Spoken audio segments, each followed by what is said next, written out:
Rigid body dynamics lecture number 4.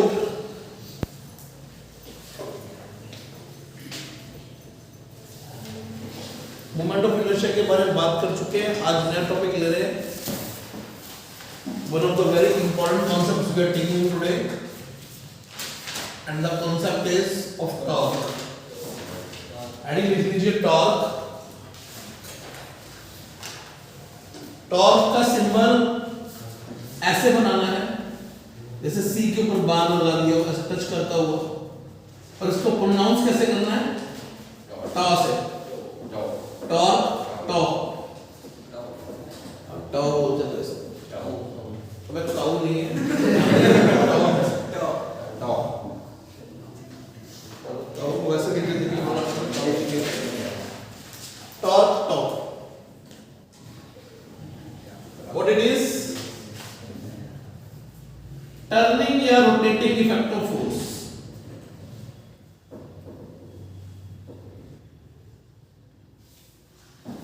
Turning effect या फिर rotating effect of force. Turning या फिर rotating effect of force.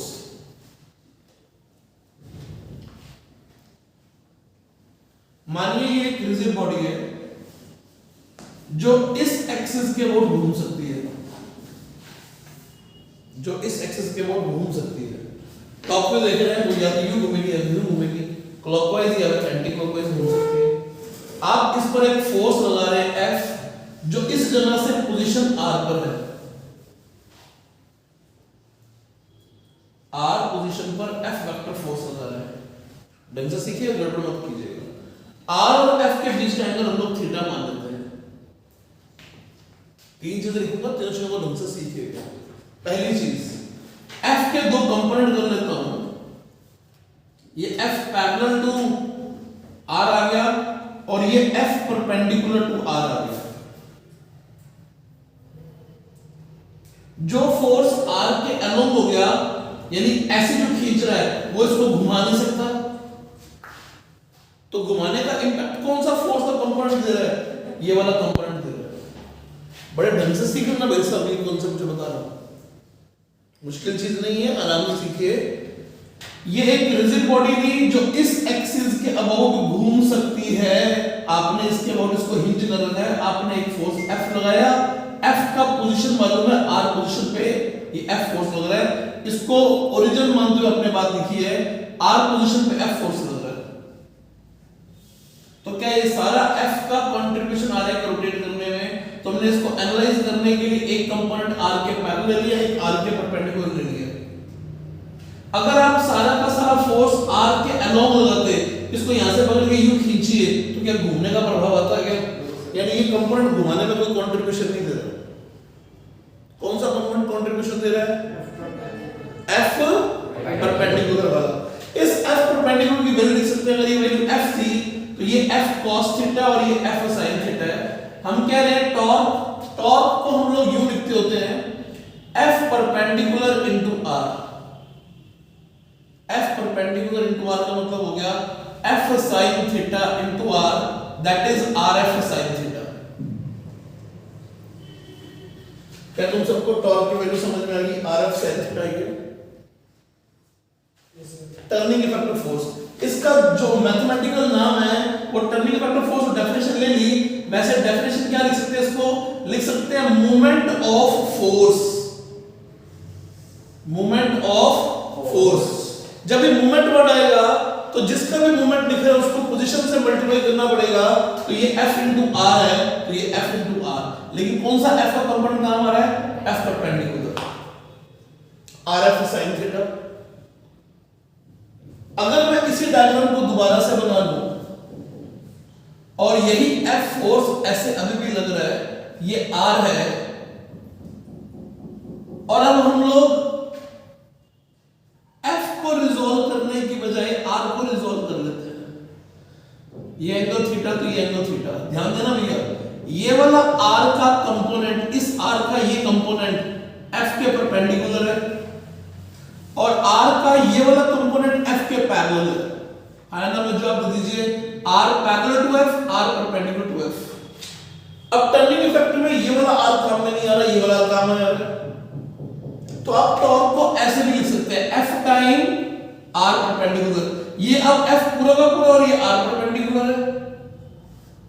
अगर ये एंगल थीटा तो ये एंगल थीटा, ये आर थीटा के सामने परपेंडिकुलर, तो आर परपेंडिकुलर की वैल्यू हम सबको दिखाई दे रही है आर साइन थीटा, तो टॉर्क फिर से आ गया एफ आर साइन थीटा।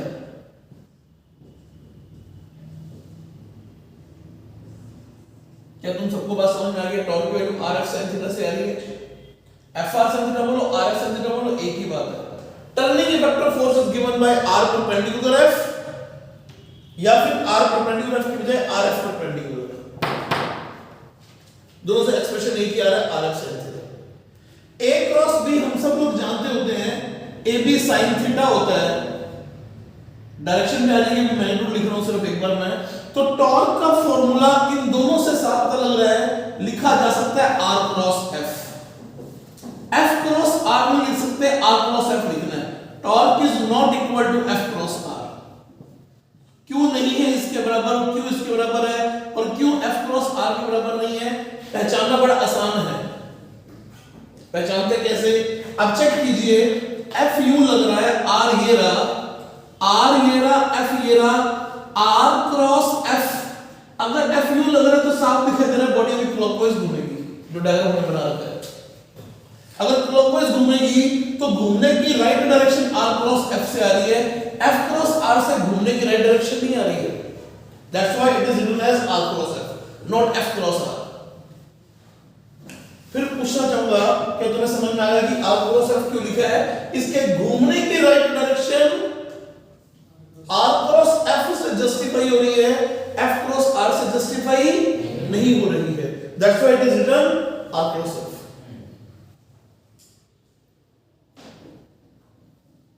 बता दीजिए कि यहां तक की बात तुम सबको क्लियर हो गई है बेटा? यस सर, वो वापस बताना है। कौन सी चीज? F cross R. बिल्कुल देख, इसके घूमने की राइट डायरेक्शन के बारे में चेक कर। वेक्टर आर ये रहा, एफ ये रहा, और ये घूम इस एफ की वजह से फिलहाल क्लॉकवाइज रही है, तो क्लॉकवाइज घूमने के लिए हमने क्लॉकवाइज का एक एरो डाल दिया। ये आर से एफ की तरफ आ रहा है स्मॉल एंगल से। मैं तो 3-4 अपने एग्जांपल और बताऊंगा, पहले यहां तक लिख लो। बट टॉर्क की वेक्टर फॉर्म क्या है? R cross F. चलना चाहूंगा, फिर पूछूंगा कि यहां तक की बातचीत कुछ समझ में आ गई? R perpendicular F, R F perpendicular, या फिर आर क्रॉस एफ। तीन फॉर्मूले तुम्हारे सामने लिखे हैं, 1, 2 और तीसरा, और तीनों का एक ही मतलब है, 1, 2 और 3। इसका मतलब भी क्या होता है? इसका मतलब का मैग्नीट्यूड भी तो यही आएगा, तो R F sine theta, where theta is angle between vector R and vector F. क्या यहां तक की बात आप सबको समझ में आ गई बच्चों? नोट कीजिए यहां तक की चीजें, यहां तक की चीजें नोट कर लीजिए बच्चों। Torque equal to R cross F.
क्या टॉर्क की वैल्यू सबको कुछ कुछ समझ में आ गई? आर क्रॉस एफ होती है, क्या होती है टॉर्क की वैल्यू?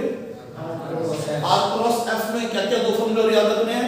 आर परपेंडिकुलर एफ या फिर R F perpendicular, R perpendicular F या फिर आर एफ परपेंडिकुलर, या तो एफ के कंपोनेंट कर लो या फिर आर के कंपोनेंट कर लो, तो टर्निंग इफेक्ट ऑफ फोर्स आ जाएगा कि कितना टॉर्क उस पर लग रहा है। टॉर्क का सिंबल आपको बताया है टॉर्क।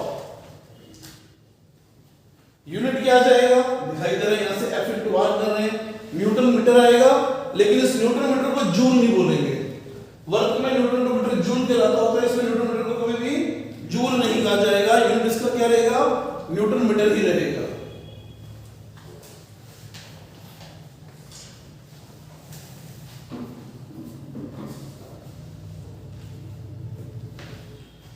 डायग्राम ढंग से बनाइएगा, गड़बड़ मत कीजिएगा। टर्निंग इफेक्ट ऑफ फोर्स की बात चल रही है, टॉर्क का फॉर्मूला क्या बताया मैंने आप लोगों को, फिर देख लीजिए। R perpendicular F, RF perpendicular R और F के बीच का एंगल थीटा है, भूलिएगा मत। R परपेंडिकुलर क्या चीज है, समझ में आ रही बात क्या? R परपेंडिकुलर क्या चीज है, फोर्स की लाइन ऑफ एक्शन की जिसके अबाउट टॉर्क निकालना उससे परपेंडिकुलर डिस्टेंस है। क्लियर है बच्चों?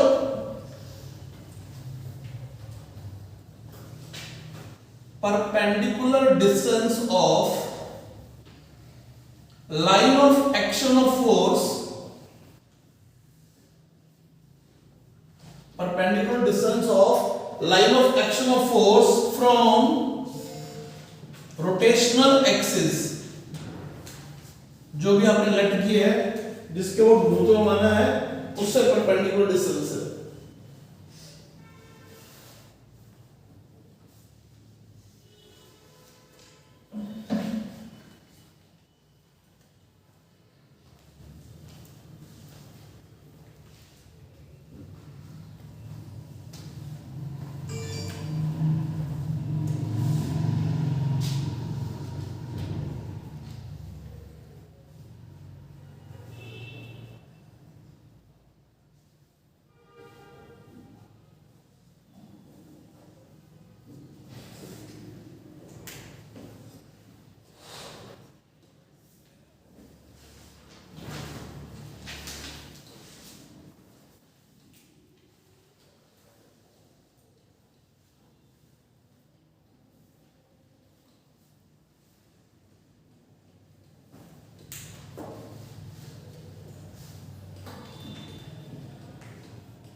इरेज करो बेटा मैं। टॉर्क का मतलब क्या होता है, सबको समझ में आया क्या? क्या मतलब होता है टॉर्क का? एक सेगमेंट मूवमेंट ऑफ इनर्शिया पूरा कर चुके हैं और टॉर्क के बारे में बात कर रहे हैं। बहुत ध्यान से पूरे चैप्टर का कंपाइलेशन देखिएगा, कैसे कैसे चैप्टर के डिफरेंट टर्म्स पढ़ेंगे, फिर उन सबको हम लोग कनेक्ट कर देंगे। सो बड़े अवेयर होकर सीखना है। टॉर्क के बारे में पढ़ा है, टर्निंग इफेक्ट ऑफ फोर्स की बात चल रही है। टॉर्क का फॉर्मूला आपके सामने लिखा हुआ है। कुछ छोटी छोटी बातों को और ले लेते हैं इसी के अंदर, ध्यान दीजिएगा।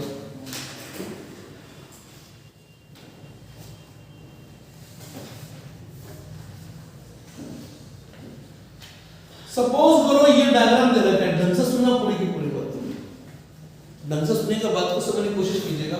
ये ऑब्जेक्ट जो पड़ा है, मान लीजिए ये XY प्लेन में पड़ा है, यानी जो रोटेशनल एक्सिस है वो Z एक्सिस है। रोटेशनल एक्सिस कौन सा है?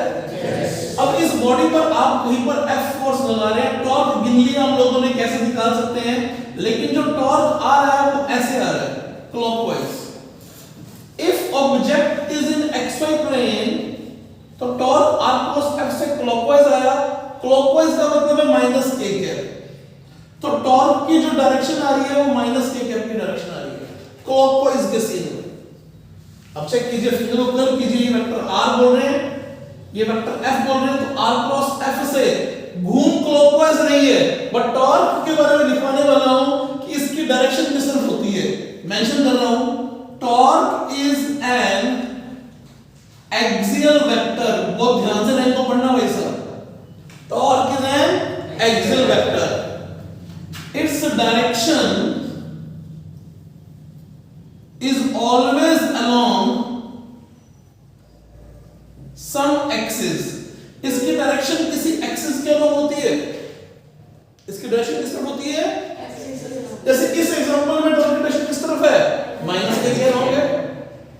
घूम बॉडी यूं रही है, इस प्लेन में घूम रही है, लेकिन टॉर्क क्या बोला जाएगा, माइनस के कैप की तरफ है। गड़बड़ मत कर देना, बॉडी घूम रही है इस प्लेन में, लेकिन टॉर्क की डायरेक्शन बोल रहे हैं माइनस की कैप में। अगर ये एंटी क्लॉकवाइज की बजाय ये जो है ये क्लॉकवाइज घूम रहा होता है, चेक करना बेटा, ये वेक्टर r और f u लग रहा है, वेक्टर r यहीं तक है, इससे थोड़ा बड़ा करके दिखाया है, r f r cross f, साफ पता लग रहा है एंटी क्लॉकवाइज घूम रही है, डायरेक्शन r क्रॉस f से आ रही है, तो इस केस में टॉर्क की डायरेक्शन क्या बोलेंगे, प्लस k कैप बोलेंगे। हाँ ना, मुझे जवाब दे दीजिए, सबको समझ में आ रहा है? टॉर्क एक एक्सियल वेक्टर है, अगर बॉडी एक्सवाई प्लेन में घूम रही है तो टॉर्क हमेशा प्लस के कैप या माइनस के कैप की तरफ होगा। हाँ ना, मुझे जवाब दो, बात समझ में आ गई क्या सबको? अगर ऑब्जेक्ट किस प्लेन में घूम रहा है तो टॉर्क किस तरफ होगा, पता लग गया आप सबको? कोई दिक्कत वाली बात तो नहीं है? हमारे मैक्सिमम डायग्राम एक्सवाई प्लेन के बनेंगे वैसे। एक ऑब्जेक्ट पड़ा यूं घूम रहा है, ये रॉड मैंने यहां से यूं टांग के छोड़ दी तो दिखाई दे रहा है, रॉड को छोड़ोगे तो अपने वेट की वजह से यूं घूमेगी। हाँ ना, मुझे जवाब दो भैया, ये रॉड अपने वेट की वजह से यूं घूमना शुरू होगी, छोड़ते ही यहां से हिंज कर दी मैंने। क्लैरिटी आ रही है? तो हमारे मैक्सिमम डायग्राम कौन से प्लेन के बनेंगे, ऑब्जेक्ट के एक्सवाई प्लेन के बनेंगे।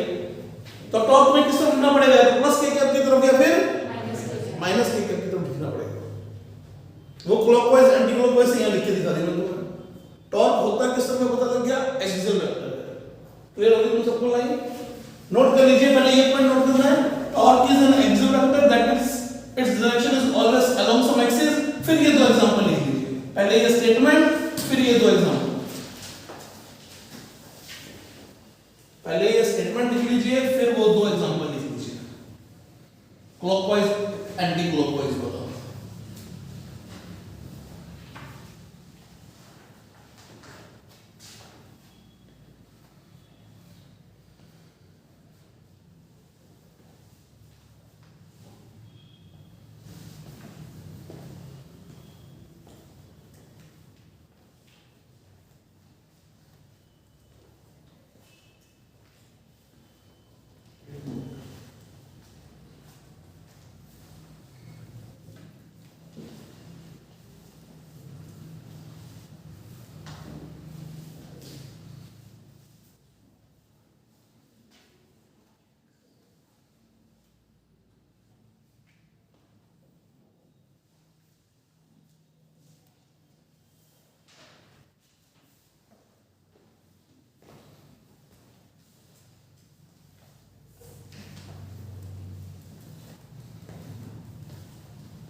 सबको समझ में आ गया टॉर्क कैसे लिख रहे हैं? सबको समझ में आ गया टॉर्क कैसे लिख रहे हैं भैया? कोई दिक्कत तो बता दीजिए। क्लियर है जी?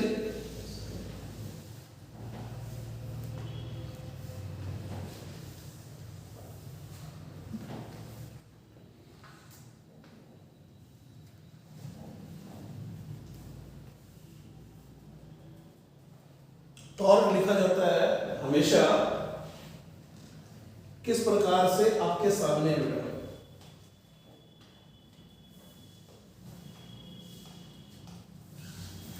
आर क्रॉस एफ से लिखा जाता है टॉर्क। इरेज करें पूरा सेगमेंट।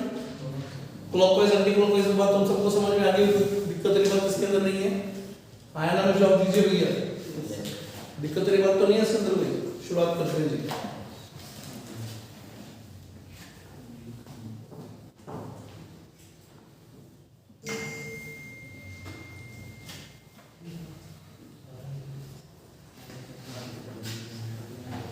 गड़बड़ ना करें, ध्यान दीजिएगा। Torque about any point, torque about any point simple सी चीज है। क्या चीज होती है आपको बता देता हूं। मान लीजिए ये ओरिजिन है, ये एक पोजीशन है जिस पर एक फोर्स लग रहा है। फोर्स की वैल्यू दे दी गई आपको fx i cap, fy j cap, fz k cap. ये फोर्स की वैल्यू गिवन है, न्यूमेरिकल फॉर्म में लिख सकते हो, बड़ी बात नहीं है। ये वेक्टर दे दिया गया आपको r की वैल्यू आपको दे दी गई है। ये सारा डायग्राम कौन सा प्लेन में बन रहा है, xy प्लेन में बन रहा है। तो ये मत सोचना कि फोर्स सिर्फ x के अलोंग है, फोर्स आपको i j k की फॉर्मेट में गिरफ्त है। बात समझ में आ रही है क्या? यानी फोर्स का कंपोनेंट i में भी है, j में भी है और k में भी है। और टॉर्क निकाल रहे हैं अबाउट आर ओ, और आर की लोग को दे दी गई है, सपोज करो x i cap y j cap z k cap, और कहा गया है find torque of F, find torque of F about O, और F is acting at this point, F इस जगह पे एक्ट कर रहा है, इसे कोऑर्डिनेट दे दी x y z, torque about O निकालना है तो सिंपल आर क्रॉस एफ, याद है हमें आर क्रॉस एफ निकालना आता है आई जे के, पहले आर के कंपोनेंट फिर एफ के कंपोनेंट, याद आ गया क्या सबको?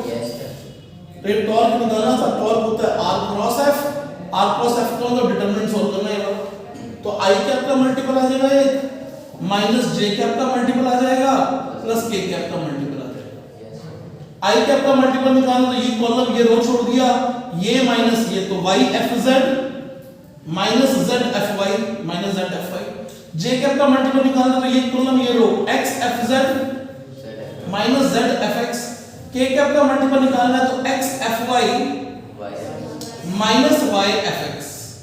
जवाब दे दीजिए कि आपको फोर्स समझ के टॉर्क समझ में आ गया। इसमें अभी आप डिसाइड नहीं कर पा रहे हैं, इसका आंसर i j k की टर्म में आ जाएगा, बात समझ में आ रही है सबका कि इसका आंसर किस टर्म में आ जाएगा? इसका आंसर i j k की टर्म में आ जाएगा, वो लिख देंगे that is torque of that force about this point O। क्या समझ में आ गया? किसी टॉर्क को किससे लिखते होते हैं, किसी पॉइंट के अबाउट सिंपल क्रॉस प्रोडक्ट से लिखते हैं। इसमें कोई वैसी मैकेनिक्स वाली प्रॉब्लम नजर नहीं आई जो हम लोग थोड़ी देर में लेने वाले हैं कि एक बॉडी पे फोर्स लगा रहे हैं। देख लीजिएगा, तुम सबको पूरी बात समझ में आ रही है कि torque of any force about any point is written by this expression. क्या तुम सबको क्लियर होगी बच्चों? ये बात नोट कर लीजिए, torque of force about any point ऐसे निकालते होते हैं। तो एक क्रॉस प्रोडक्ट को सॉल्व करके दिखा दिए वापस।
बता दीजिए टॉर्क के बारे में समझ में आ गई बात तुम सबको? क्या आवाज नहीं है तुम में से किसी के? अभी तक बच्चों अच्छे से कैसे लिख रहे हैं? आर परपेंडिकुलर एफ या आर एफ परपेंडिकुलर लिख रहे हैं? आर परपेंडिकुलर एफ या फिर आर एफ परपेंडिकुलर लिख रहे हैं बच्चों, या फिर क्रॉस प्रोडक्ट से लिख रहे हैं आर क्रॉस एफ से?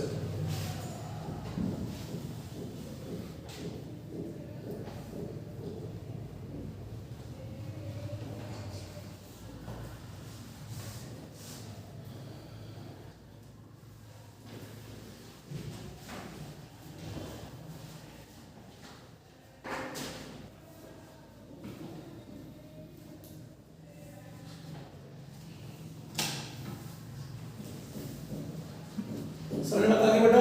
यस। इस डायग्राम को डालो 1 मिनट के लिए, तुमने लिख लिया होगा तो चेक करना है, दोबारा से बात पूछ रहा हूं, सोच समझ के जवाब देना भैया। ये एक पोजीशन होगी ओरिजिन की, ये पोजीशन होगी ए की, और ये पोजीशन होगी बी की। ठीक है जी, गड़बड़ मत करना, ढंग से जवाब देना सोच समझ के। इसका वेक्टर दे दिया तुम्हें r1, इसका वेक्टर तुम्हें दे दिया ये वाला r2, और फोर्स लगाना कहीं यहां पर, यानी इसके कोऑर्डिनेट दे दिए x1 y1 z1, इसे कोऑर्डिनेट दे दिया x2 y2 z2। क्वेश्चन की वर्डिंग चेंज कर दी, कह रहा है find torque of F, torque of F acting on B about A। आया ना जवाब दो कि क्वेश्चन की वर्डिंग समझ में आई है torque of F which is acting eight B, और टॉर्क निकालना किसके अबाउट है, अबाउट A, यानी एक्सेस कहां से मानना पड़ेगा, A से मानना पड़ेगा। ये तो सिर्फ आपको पोजीशन दे दी है, लेकिन टॉर्क का फॉर्मूला क्या होता है अभी मालूम है, क्या होता है टॉर्क का फॉर्मूला, R क्रॉस F, क्योंकि वेक्टर फॉर्म सॉल्व करनी है, I J के कुछ मेंशन उस तरीके से है नहीं अभी कि हमको परपेंडिकुलर डिस्टेंस निकालना है, एंगल नहीं पता, तो सिंपल सी बात है ये वाली पोजीशन निकालनी पड़ेगी, क्योंकि वेक्टर R तो यही काम में आएगा हमारे। आएगा मुझे जवाब दे दीजिए बच्चों, हमारा आंसर क्या, हमारा आंसर भी है R क्रॉस F। तो ये वेक्टर R कैसे आएगा, वो साफ दिखाई दे रहा हमें, ट्रायंगल रूल से आ गया, R1 + R = R2, तो R1 + R = R2 आ गया, तो R की वैल्यू कितनी आ गई बेटा, क्या तुम्हें समझ में आ गया, आंसर अभी भी R क्रॉस F है, बस R की जगह पे लिखना पड़ेगा R2 - R1, यानी x2 - x1 y2 - y1 z2 - z1, बाकी वही प्रोसीजर। यस और नो में जवाब दीजिए कि आपको ये बात भी समझ में आ गई क्या कि किसी एक पॉइंट पे फोर्स लग रहा है और किसी दूसरे पॉइंट जो कि ओरिजिन नहीं है उसके वो टॉर्क निकालने को कैसे लिखेंगे। टॉर्क का फॉर्मूला क्या बताया था मैंने, about any point R cross F, यानी R वहां से नापना है, तो ये R नापना पड़ेगा और ये R गिवन था, हमें R1 R2 और F गिवन थे, हमारा आंसर है R क्रॉस F, तो ये R निकल जाएगा इस एक्सप्रेशन से। जवाब दे दीजिए, सबको बात समझ में आ गई है, यस सर। नोट कीजिए क्वेश्चन की एग्जांपल लिख के इस क्वेश्चन को भी नोट कर लीजिए, आंसर आपके सामने। टॉर्क की वैल्यू क्या है हम लिख रहे हैं finally R cross F, cross product कर लेंगे R2 - R1 निकल,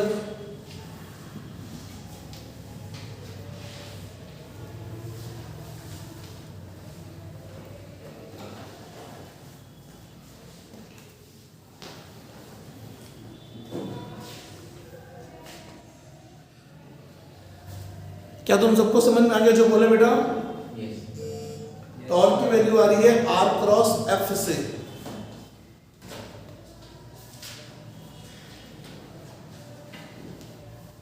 टॉर्क की वैल्यू आ रही है R क्रॉस F से,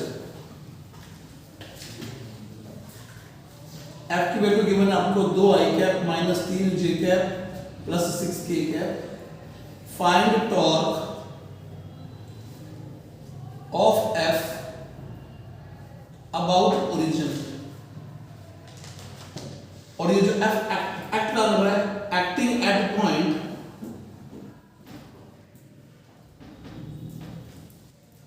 1 - 1 2, इस जगह पर वो एक्ट कर रहा है, अबाउट ओरिजिन टॉर्क पता है। तो सॉल्यूशन मैं लिखना शुरू करूं, आप बता दीजिए कि वेक्टर R कितना दे रखा है आपको, क्योंकि ओरिजिन के अबाउट निकालना है, तो बिल्कुल बेसिक सा क्वेश्चन बन गया। तो x minus x i cap का मतलब 1 i कैप हो गया, वो 1 i cap minus j cap 1 j cap, क्या वेक्टर R तुम सबको समझ में आ गया बेटा, सीधा R आ गया, क्योंकि ओरिजिन के अबाउट निकालना है, R2 + R1 करने की जरूरत ही नहीं है, एक तो ओरिजिन ही हो गया डायरेक्टली, और वेक्टर अब आपको दे दिया मैंने 2i - 3j + 6k, cross product करना है, आंसर i जाएगा यहां से, i time - j time + k time, multiple लिख लेते हैं इसे, इसको छोड़ दो, इसका इससे क्या होगा -6 और ये +6 हो जाएगा, -6 ये रहा दिखाई दे रहा है, -6 ये 2 3 -6 आएगा, -1 + 6 हो जाएगा, क्या पता लग गया 6 - 6 बन चुका है, तो j कैप का मल्टीपल निकालना है, छोड़ दिया 6 - 4, k कैप का मल्टीपल निकालना है, तो -3 + 2, जवाब बताओ भैया, ये माइनस का 2 बनता, लेकिन नेगेटिव पॉजिटिव हो गया, आंसर क्या आ गया, टॉर्क का हमारे सामने वैसे क्या आ गया, 0i cap - 2j cap - k cap. जवाब दो, क्या तुम सबको ये आंसर समझ में आ गया क्या? यस सर, क्लियर है जी? नोट कीजिए सारी बातें, सिंपल मैथमेटिक्स है और कुछ नहीं है इसके अंदर। और आता है R क्रॉस F से,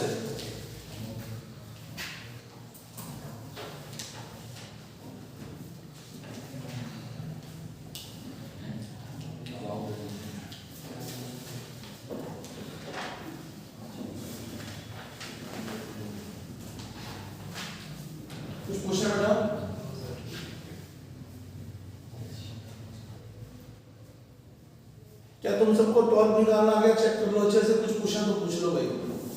अगर ऐसी अरेंजमेंट दे रखी हो तो टॉर्क कैसे निकालते तुम्हारे सामने? ऐसी व्यवस्था दे रखी हो तो टॉर्क कैसे निकालते हैं तुम्हारे सामने है।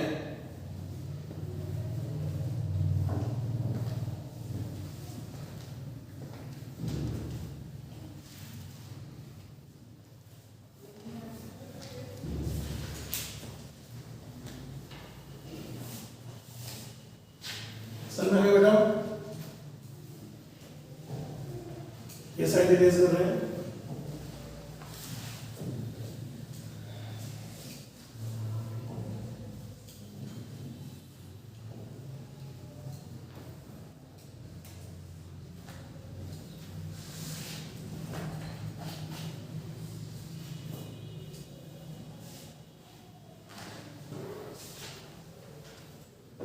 ध्यान दीजिएगा,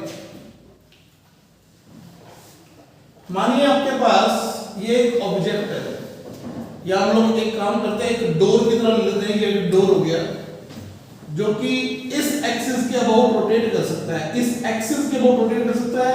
यहां से ये हिंज है, घूमेगा तो इसी के अबाउट घूमेगा, अदरवाइज नहीं घूम सकता। ये एक्सिस ऑफ रोटेशन हमें इस डोर के लिए गिवन है।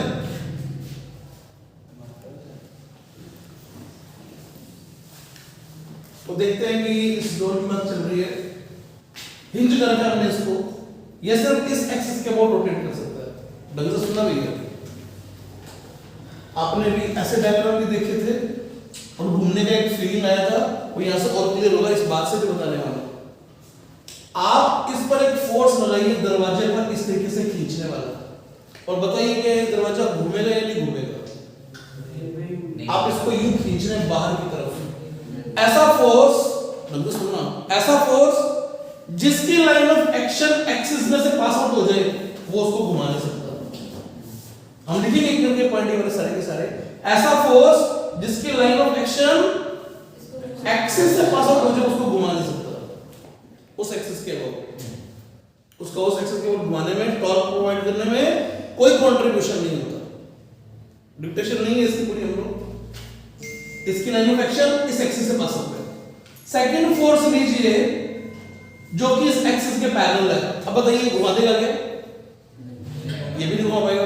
ऐसी तीन लाइन ऑफ एक्शन हो सकती है, किसी भी प्लॉट करेंगे। दूसरी ऐसी लाइन ऑफ एक्शन जो इसके पैरेलल है, इस एक्सिस के पैरेलल है, वो भी इस ऑब्जेक्ट को नहीं घुमा सकते इस एक्सिस के अबाउट। लेकिन अब मैं F3 लगा रहा हूं, F3 मैंने लगाया अंदर की तरफ या बाहर की तरफ, क्या अब ये घूम जाएगा अंदर या बाहर लगाओगे तो? अब ये घूम सकता है, अब घूमने की टेंडेंसी आ रही है।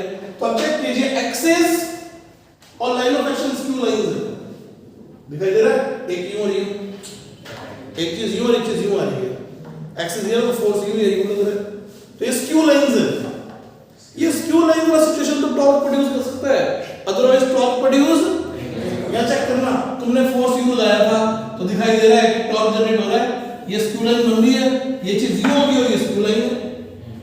यस और नो में जवाब दे दीजिए कि तुम्हें स्क्यू लाइन दिखाई दे रही है ये वाली, इट कैन प्रोड्यूस टॉर्क। लेकिन मैं फोर्स को यूं लगाऊं तो क्या रोटेशन हो जाएगा क्या? हम कहेंगे अब रोटेशन पॉसिबल नहीं है जी। यस और नो में कमेंट कीजिए। टॉर्क कब जनरेट हो रहा है समझ में आ गया? लिख देते हैं पॉइंट, पहला point, if F is parallel to, या if line of action of F, line of action of force is passing, ये इज पासिंग थ्रू एक्सिस,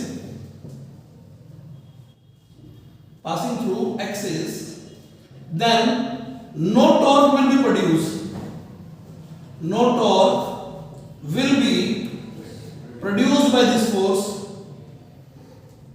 हाँ ना, में जवाब दे दीजिए, क्या तुम्हें पहला पॉइंट समझ में आ गया? ऐसे समझ आया? Second, if line of action of force is parallel to axis, then also it cannot produce torque। इस बात पे भी जवाब दीजिए, क्या तुम्हें ये भी बात समझ में आ गई है? तीसरा पॉइंट क्या हो जाएगा? If line of action of force is skew with axis,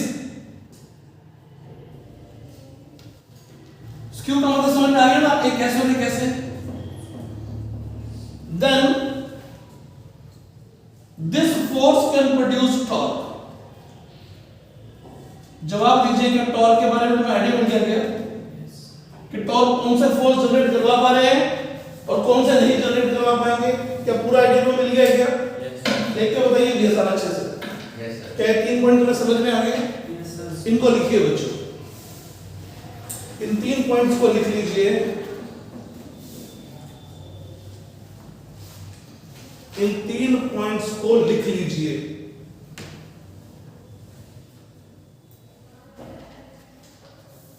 ये एक एम मास की रॉड है,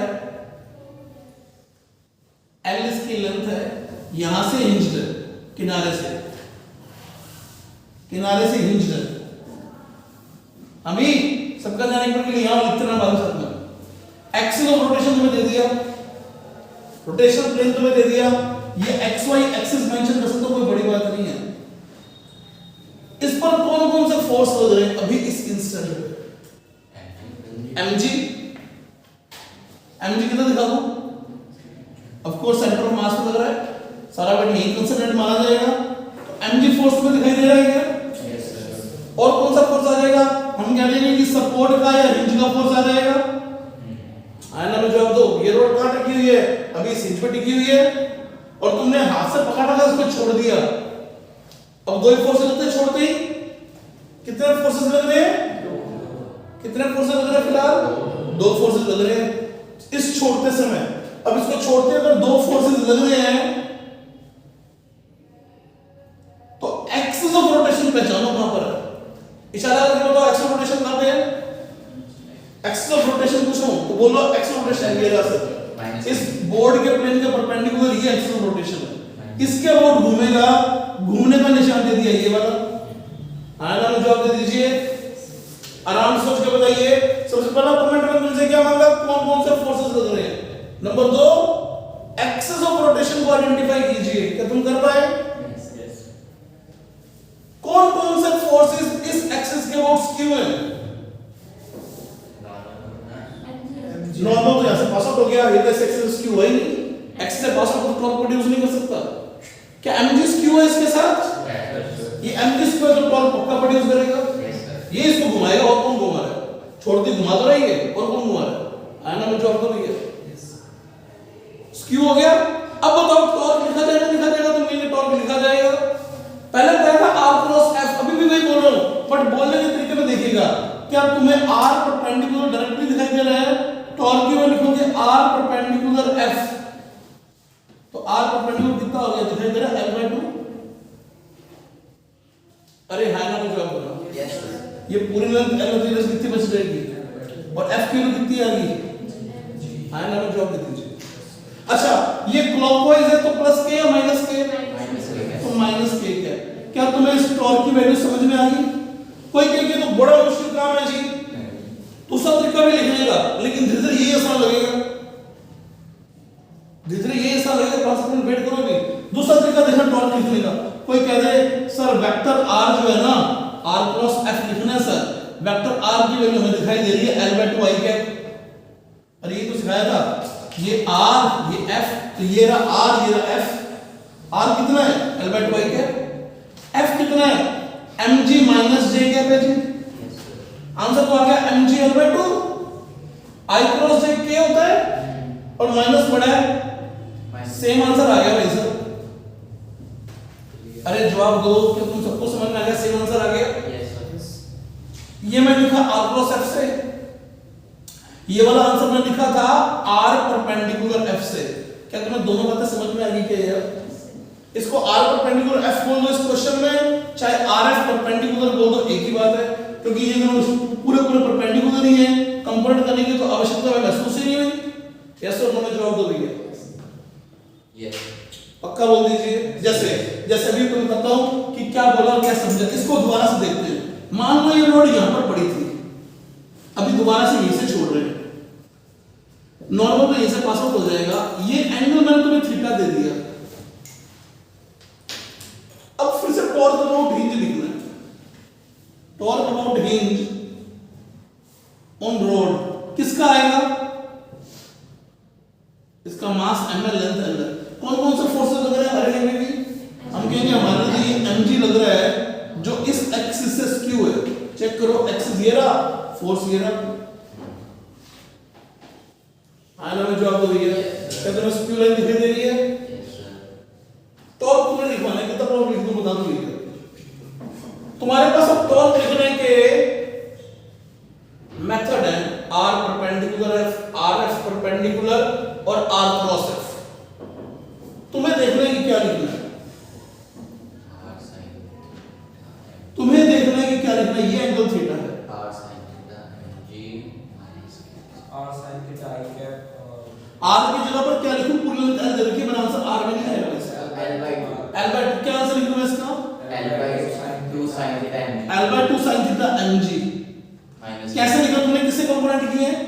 r तुमने r परपेंडिकुलर f लिखा है, rf परपेंडिकुलर लिखा है। ये r परपेंडिकुलर f लिखा है या rf परपेंडिकुलर? ये r परपेंडिकुलर। देखना भैया, ये l/2 के कंपोनेंट कर लो, ये हो गया l/2 cos थीटा। है ना, में जवाब दो भैया, ये l/2 cos थीटा है। और ये कितना होगा भाई साहब? क्या तुम्हें दिखाई दे रहा है? ये परपेंडिकुलर डिस्टेंस आ गई, r perpendicular f l/2 sin theta. हाँ ना, में जवाब दो भैया। आवाज नहीं आ रही तुम्हारी किसी की? क्लियर हो रही बात? दूसरा तरीका लिख लेते हैं आप वही। कोई कहता है ना सर, अपन तो mg के कंपोनेंट करेंगे, ये थीटा, ये mg cos थीटा, तो ये वाला mg sin थीटा। सर ये तो हो गया r के पैरेलल, एक्सिस से पास आउट, ये हो गया स्क्यू, ये एक्सिस से पास आउट, ये स्क्यू। तो mg sin theta into l/2, mg sin theta into l/2, answer वही आया। लेकिन बच्चा बोल क्या रहा है? वो बोल रहा है f परपेंडिकुलर r। आया ना, जवाब दो भैया। क्या तुम्हें लिखने की एक्यूरेसी दिखाई दे रही है क्या? कि चाहे r परपेंडिकुलर f लिखो, चाहे rf परपेंडिकुलर लिखो, चाहे r क्रॉस f लिखो, एक ही बात है। कुछ तो कहो। बड़ा डल रिस्पांस था ये वाला। नहीं आया क्या समझ में? आ गया सर। चाहे r परपेंडिकुलर f लिखो,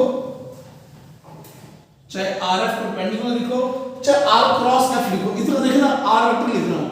r समझ में नहीं तो बताना क्या दिखाई दे रहा है? ये l/2 cos थीटा और ये l/2 sin theta. l/2 sin theta i cap minus l/2 cos theta j cap. Vector r दिखाई दे रहा है, x पॉजिटिव है, y नेगेटिव है, x पॉजिटिव, y नेगेटिव है। होश उड़ गए हैं थोड़े से, थोड़ी देर के लिए अल्प विराम लेते हैं। यहां तक नोट कीजिए, अल्प विराम, थोड़ा सा ब्रेक लेते हैं। यहां तक लिखिए पहले।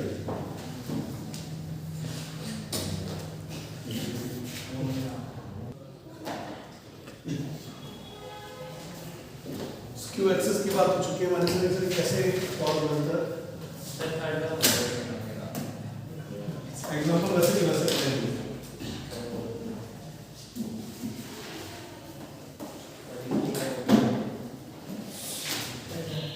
दोबारा बता दो, टॉर्क का फॉर्मूला अंदर क्या क्या बताया ये करो भैया। मैग्नीट्यूड निकालना तो r परपेंडिकुलर है या फिर r f परपेंडिकुलर या फिर वेक्टर फॉर्म। ये मैग्नीट्यूड निकालने का तरीका होगा, डायरेक्शन देख के लिख देंगे, ये पूरा वेक्टर फॉर्म निकाल देगा। गड़बड़ मत करना, ढंग से सुनना वापस। इस वाले एग्जांपल को दोबारा से लिख रहा हूं, चेक करना बात को। ये वाली एक रॉड है, m मास l लेंथ की। दोबारा से कह रहा हूं, गड़बड़ मत करना, ढंग से क्वेश्चन की वर्डिंग को सुनना। m मास l लेंथ की rod which is hinged from one end, इसे एक एंड से हिंज्ड कर रखा है, टांग रखा है इसको एक तरफ से। इस पर mg का टॉर्क बताना है about hinge, torque of mg about hinge. Torque of mg about hinge का मतलब mg उस हिंज के ऊपर इस इंस्टेंट पे कितना रोटेटिंग इफेक्ट डाल रहा है। तो mg तो यू एक्ट करेगा इस पे,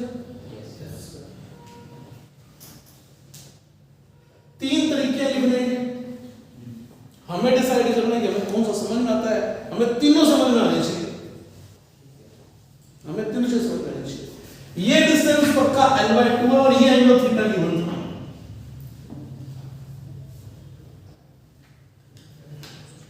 क्या तुम्हें समझ में आ रही बात? ये ओरिजिन बन गया, ये वेक्टर R बन गया। हाँ ना, मैं जवाब देता हूं R F, इस R के दो कंपोनेंट, एक ये वाला और एक ये वाला, ये F के पैरेलल हो गया, ये F के परपेंडिकुलर हो गया, ये लेंथ L/2 है, ये परपेंडिकुलर की डिस्टेंस आ गई L/2 sin थीटा। तो टॉर्क की वैल्यू R परपेंडिकुलर F से आई L/2 sin थीटा mg आया, तो वही mg L/2 sin theta. Vector form में लिखना है तो क्लॉकवाइज घूम रही तो माइनस के क्या आ जाएगा। क्या तुम्हें R परपेंडिकुलर F जो लिखा समझ में आ गया? Yes sir. F ये लगा, R ये बनेगा, R F, R का परपेंडिकुलर कंपोनेंट ये रहा, R का पैरेलल कंपोनेंट ये रहा, जो कि L/2 cos थीटा है। वो चाहिए नहीं हमें, वो F के साथ पैरेलल है। क्लियर हो गया? क्लियर। फिर हमारे दिमाग में आया कि यार F परपेंडिकुलर R लिख के देख लेते हैं, उसको लिखने की कोशिश करते हैं, और फिर हमने डायग्राम वापस ये वाला बना के mg को u शो कर दिया, and we resolved this mg along R, ये तो L/2 था ही था, ये आ गया mg cos थीटा, थीटा के साथ वाला, और ये आ गया mg sin थीटा, और ये इस एक्सिस के लिए स्क्यू भी हो गया। स्क्यू तो ये भी था इस एक्सिस के साथ, इस केस में ये हो गया, ये नहीं हुआ, ये बन गया F परपेंडिकुलर, ये बन गया F parallel, F perpendicular R से आंसर लिखा mg sin theta into L/2, ये लिखा हुआ है F परपेंडिकुलर R। आंसर फिर वही आ गया mg L/2 sin थीटा। जानना चाहूंगा क्या दोनों तरफ से आंसर सेम आया? लिखने का तरीका इसके अलावा कुछ भी नहीं है। तीसरी चीज हमारे दिल में आया कि हम इसका वेक्टर फॉर्म लिखेंगे, इसको इरेज करो तो दोबारा से लिख ही दिया, इसको इरेज करो तो दोबारा से लिख चुके हैं इसका। तीसरा डायग्राम दिमाग में, तीसरी बात दिमाग में ये आई कि एक काम करो कि वेक्टर फॉर्म इसका दिखाई दे रहा है, ये हिंज है, ये mg है, F की वेक्टर फॉर्म दिखाई दे रही है mg j कैप नेगेटिव, और ये वाला L/2 ये रहा, में ये एंगल थीटा है। इसे i कैप j कैप में लिखने का मन हुआ तो मालूम है कि ये i कैप और ये j कैप, ये L/2 sin थीटा, ये L/2 cos थीटा, तो वेक्टर R आ गया L/2 sin theta i cap minus L/2 cos theta j cap. हाँ ना, जवाब दे दीजिए। दिखाई दे रहा है क्या? ये थीटा तो ये cos, ये sin वहां लिखा ही हुआ है, ये i कैप और ये माइनस j कैप है, तो L/2 sin theta i cap और L/2 cos का माइनस j कैप। करना क्या है? R क्रॉस F करना है, R क्रॉस F करना है, तो J क्रॉस J तो 0 ही रहेगा, बचेगा तो सिर्फ यही। फिर से कितना आ गया? mg L/2 sin थीटा, एक नेगेटिव पड़ा और एक I क्रॉस J पड़ा है, I क्रॉस J k होता है और एक नेगेटिव पड़ा है तो माइनस k है। सेम आंसर आ गया mg L/2 sin theta minus k है। इसे माइनस k हमें बाहर से लाने पड़ेंगे, एक क्लॉकवाइज घूम रहा है। हां ना, जवाब दे दीजिएगा। मेरी बात समझ में आ गई क्या आप सबको? यस पक्का बोल दीजिए। सर। आज के लेक्चर में इतना ही है, टॉर्क में गाना सीख चुके हैं, कल हम लोग बात करेंगे रोटेशनल इक्विलिब्रियम के बारे में। ठीक है जी, इन